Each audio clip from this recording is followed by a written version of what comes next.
देशातल्या अनेक विमानतळावर आपण जर परिस्थिती बघितली तर अतिशय भीषण आहे. काय आढावा आपण घेतलेला आहे आणि सध्याची परिस्थिती काय? नाही, मुळामध्ये गेले काही दिवस जी विमानानं प्रवास करणाऱ्या सर्व प्रवाशांना जो काही त्रास झाला, खूप मानसिक त्रास झाला, खूप काही अडचणींना सामोरं जावं लागलं. इंडिगोच्या विमानसेवेमध्ये झालेल्या या सगळ्या गोंधळामुळे प्रवाशांना खूप मनस्ताप सहन करावा लागला आहे. खरं तर इंडिगो या विमानसेवेच्या व्यवस्थापनाने ज्या काही मागच्या 2-3 महिन्यामध्ये करण्याच्या तांत्रिक गोष्टी होत्या त्या वेळेत न केल्यामुळे ही परिस्थिती निर्माण झाली. आपल्या देशातील जी विमानसेवा देणाऱ्या सगळ्या कंपन्या आहेत, अहमदाबाद दुर्घटनेच्या नंतर पायलट असोसिएशनने ही मागणी केली होती की 10 तासाचा आमचा जो टाईम आहे तो कमी केला जावा, तो 8 तासाचा केला जावा. आणि म्हणून दिल्ली उच्च न्यायालयाने तसे निर्देश पण दिले आणि मग ताबडतोब DGCAनं सर्व विमान कंपन्यांना तसे निर्देशही दिले. याची अंमलबजावणी फ्लाईट ड्युटी टाईम लिमिटेशन या नियमाची अंमलबजावणी 2 टप्प्यामध्ये करण्यात यावी. 1 जुलै 2025 व 1 नोव्हेंबर 2025 अशा 2 टप्प्यामध्ये प्रत्येक विमान कंपनीनं जे नियम आता दिलेत त्यानुसार ताबडतोब आपल्या व्यवस्थापनामध्ये बदल करावेत. परंतु इंडिगोने मात्र अगदी शेवटपर्यंत 2-4 दिवसापर्यंत सुद्धा त्याच्यावरती कुठलं काम केलं नाही आणि म्हणून 10 तासाचा कामाचा अवधी 8 तासावरती आला.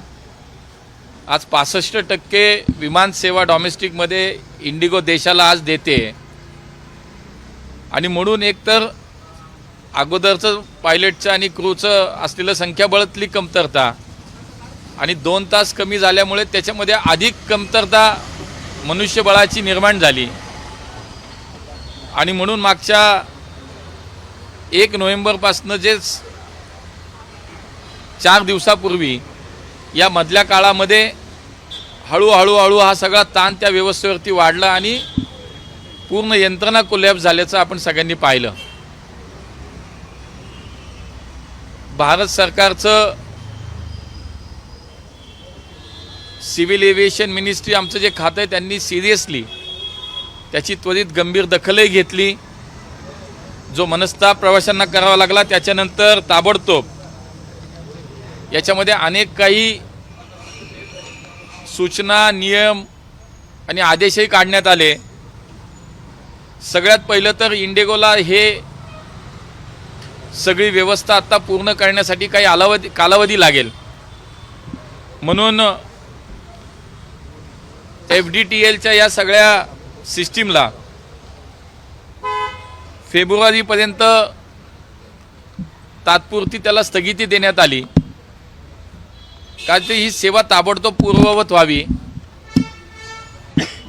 4 सदस्यीय समितीची चौकशी समिती याच्यामध्ये DGCAने नेमली. 24 तास नागरिकांच्या सेवेसाठी कंट्रोल रूमची उभारणी आम्ही लगेच केली.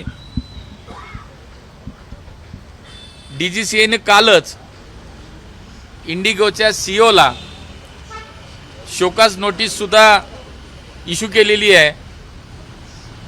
या सगळ्या काळामध्ये आपण पाहिलं की बाकी विमानसेवा ज्या पुरवणाऱ्या कंपन्यांचे आणि प्रवासाचे रेट वाढले म्हणून ताबडतोब अंतरानुसार तिकिटांच्या किमतीवरती मर्यादा घालण्याचा एक आदेश सर्व विमान कंपन्यांना देण्यात आला. शिवाय ज्या लोकांची विमानं कॅन्सल झाली, ज्यांना ठरलेल्या वेळेत सेवा मिळाली नाही, त्या सर्वांना without any cancellation fee charges न आकारता त्यांचे पैसे ताबडतोब परत देण्यात यावेत ह्या सूचना देण्यात आल्या. लगेच 48 आवर्सच्या आतमध्ये लगेच देण्यात यावं अशा अनेक प्रकारच्या सूचना या मिनिस्ट्री असेल DGCAच्या माध्यमातून देण्यात आली. आता 4 सदस्याची चौकशी समिती याच्यामध्ये नेमली आहे आणि त्यानंतर त्या समितीचा अहवाल झाल्यानंतर निश्चितपणे पुढची कारवाई केली जाईल. आम्ही पहिल्या दिवसापासून सांगितलं की झालेला प्रकार हा अत्यंत बेजबाबदारपणाचा आहे. कुठलीही जबाबदारी न घेता देशातील या विमानसेवेला जो काही खोळंबा तयार झाला, जो काही अडचण तयार झाली, त्याची जबाबदारी निश्चित केली जाईल. चौकशी समितीमध्ये जो अहवाल आहे त्याप्रमाणे कारवाई केली जाईल. नाही, काल त्यांना शोकॉज नोटीस दिली आहे आणि चौकशी समिती 4 सदस्यांची नेमली आहे. त्यांचा रिपोर्ट येईल. वन ऑफ द हायएस्ट मागच्या 2 दिवसात मागच्या जो 4 दिवसापूर्वीचा जो आपण पाहिला की जो परिणाम दिसत होता तो हळूहळू कमी झाला. मी काल पुण्यात आल्यानंतर मी पुण्यातली परिस्थितीची काल विमानतळावरती जी माहिती घेतली की रोजच्या साधारणतः 57 मुवमेंट ह्या इंडिगोच्या पुण्याच्या विमानतळावरनं होत होत्या. त्या जवळपास मागच्या 2-3 दिवसापूर्वी जवळपास 90% कॅन्सल होत होत्या. मी आजची माहिती जेव्हा घेतली की काल आल्यानंतर की उद्या काय, तर त्या माझ्या माहितीप्रमाणे 57 पैकी 37 का 38 आज सेवा म्हणजे रूट आज पुन्हा चालू होत आहेत. त्यामुळे ते हळूहळू पूर्ववत होतं आहे. पण याचा अर्थ असं होणार नाही की केलेल्या चुकीला कोणाला या ठिकाणी सोडलं जाईल. चौकशी पूर्ण होईल आणि ज्याच्या चुका आहेत त्याला मात्र निश्चितपणे त्याच्यावरती कारवाई. IndiGo one of the highest फ्लीटचं एअरलाईन कंपनी आहे. इतर काही कंपन्यांशी आपण याबाबत बोललो होतो, कारण प्रवाशांची जी गैरसोय टाळण्यासाठी आपण नेमक्या काय उपाययोजना राबवू? नाही, मला असं वाटतं की या मधल्या काळामध्ये तेच आपण केलं की जे जादा दर इतर कंपन्यांच्या माध्यमातून आकारले गेले होते त्यालासुद्धा आता कंट्रोल आणला गेला आहे. त्यालासुद्धा निश्चित प्रवास किती अंतराचा त्याप्रमाणे त्याचे दर मॅक्झिमम दर काय असावेत हे सुद्धा सांगितले गेलेले आहेत. त्यामुळे प्रवाशांची आर्थिक प्रकारची निश्चितपणे त्याच्यामध्ये त्यांचं नुकसान होणार नाही, त्यांना त्रास होणार नाही याची काळजी आम्ही घेतो आहे. आता जसं म्हणालं की जे आपण फ्लाईट ड्युटी टाईम जे लिमिटेशन आहे त्याला काही काळ अजून थोडी स्थगिती दिली. त्याच्या मागचं कारण हेच आहे की ही स्थिती ताबडतोब पूर्ववत व्हावी आणि म्हणून ती सुद्धा एक संधी आपण त्यांना दिली. त्याच्यातनं मला असं वाटतं की सगळे विषय आता हळूहळू मार्गी लागतील. पण भविष्यामध्ये अशी कुठली घटना होणार नाही, असा प्रकार होणार नाही याच्यावरती निश्चितपणे आम्ही सगळे गांभीर्याने विचार करू. आता उद्यापासून नागपूर अधिवेशनाला सुरुवात होते. अनेक आमदार जे आहेत त्यांचं सुद्धा विमानांची तिकीटं रद्द झाली आहेत. त्यामुळे याच्यावर काही नाही, मलाही खूप आपल्या लोकांचा संपर्क ती लोक आपली मंडळी करत होती. काही लोक बाय रोड जात आहेत, काही लोक दुसऱ्या एअर इंडिया असेल स्पाइस जेटच्या विमानांची व्यवस्था करतायत, काही लोक ग्रुपनी एकत्र येऊन काही चार्टर फ्लाईट करता येते का याचा विचार करत. शेवटी अधिवेशन चालू आहे. महाराष्ट्रातल्या प्रत्येक भागातल्या आमदाराला नागपूरला पोहोचणं खूप महत्त्वाचं आहे, जरुरीचं आहे. त्यामुळं जो मार्ग मिळेल त्या मार्गाने ते जात आहेत. अण्णा, इंडिगोने ज्या पार्किंग करून लोकांना वेटीस धरलं होतं, तर अशा कंपनीवर कठोर कारवाई होणार आहे. आणि निश्चितपणे पुण्याच्याच विमानतळावरती अशी वेळ आली होती की 8 विमानं त्यांची पार्क केलेली होती, पण ती ताबडतोब आम्ही सुद्धा काढायला लावली. त्यामुळे ती सुद्धा काढली गेली. आता कुठेही पार्क केलेली आहेत आणि त्याच्यामुळे अडथळा होता अशी सिच्युएशन फार कमी आहे देशात. पण एक नक्की आहे की जे झालं आहे ते चुकीचं आहे. त्याच्याबद्दल निश्चित चौकशी होती. चौकशी अहवालानंतर कारवाई होईल. आपला एअरपोर्ट हा आर्मीचा एअरपोर्ट आहे, बेस आहे. सुखोईचं दररोज इथं प्रॅक्टिस सराव होतो, त्याच्यावर काही इम्पॅक्ट झाला काय? नाही, त्याचा काही याच्या एअरस्पेसवरती काहीच विषय नव्हता. एअरस्पेस तर मोकळी होती. उलट एअरस्पेसला रेग्युलर त्यांचा जो काही प्रैक्टिस है, त्यांचा रोजचा एक्सरसाइज, तो त्याला कुठेही त्याच्यामध्ये काही बाधा नव्हती. हिंदी में बताइए कि जो इंडिगो फ्लाइट्स को लेके कैओस मचा हुआ है पूरे देश भर में, सरकार क्या प्रयत्न कर रही है और अब तक क्या कुछ किया है मंत्रालय द्वारा? नहीं, उसके तुरंत बाद जो तकलीफ पूरे देश भर में जो यात्रियों को हुई है, उसके बाद immediately civil aviation ministry, DGCA, हमने बहुत सारे कदम इसमें उठाए हैं. पहले तो DGCA के माध्यम से इंडिगो के CEO को एक शोकाज नोटिस भी हमने इशू करी है। उसके बाद जो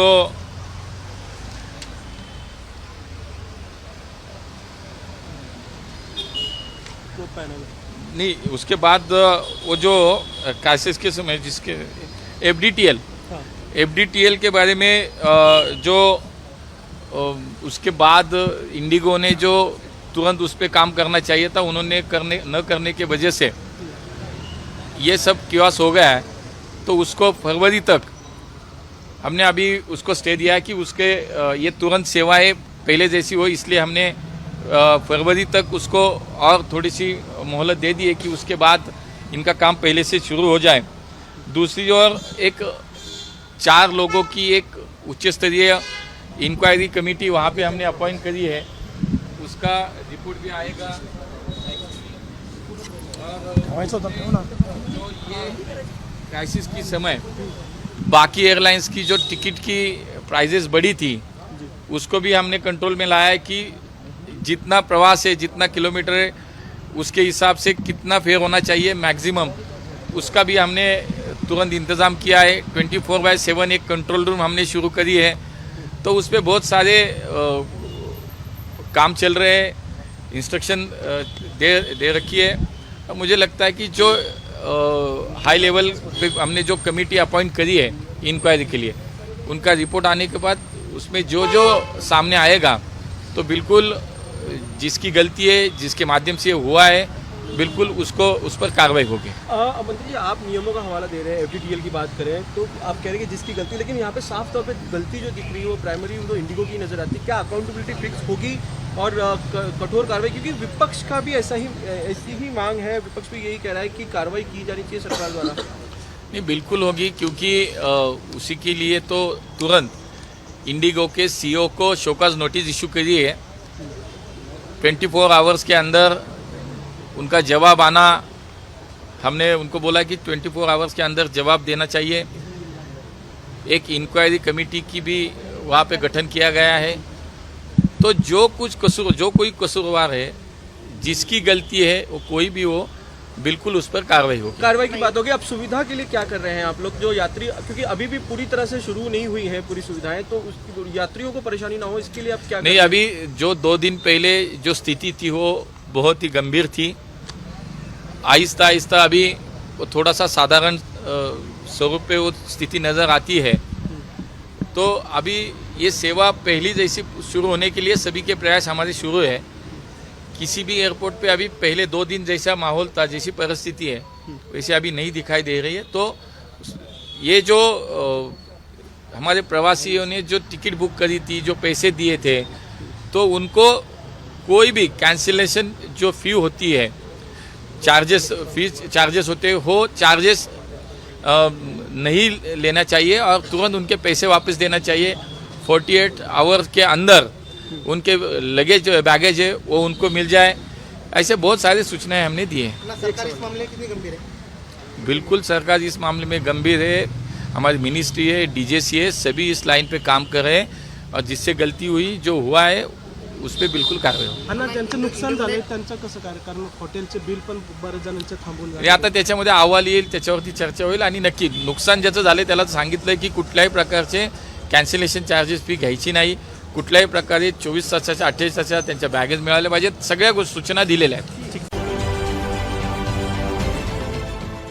देश विदेशातील प्रत्येक घडामोडींचे लाईव्ह अपडेट मिळवण्यासाठी आता साम टीव्हीच्या सर्व सोशल मीडिया प्लॅटफॉर्मला लाईक, फॉलो आणि सबस्क्राईब करा। तसंच सर्व नोटिफिकेशनसाठी बेल आयकॉन प्रेस करायला विसरू नका।